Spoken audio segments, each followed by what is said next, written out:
خوش آمدید به بازی من، یعنی همین ملون پلی گراوند که اسم انگلیسیش هم ملون MELON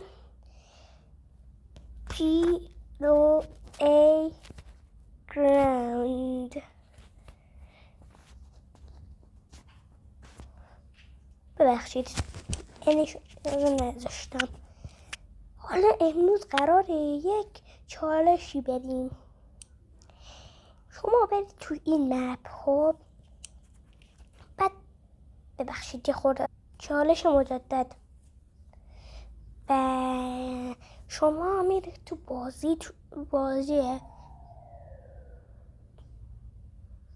هیچی نبود، میرید تو بازی و دوباره همون مپ رو انتخاب میکنید.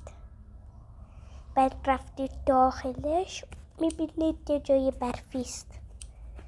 بعد شما برای اینکه بخواید مثلا دریا رو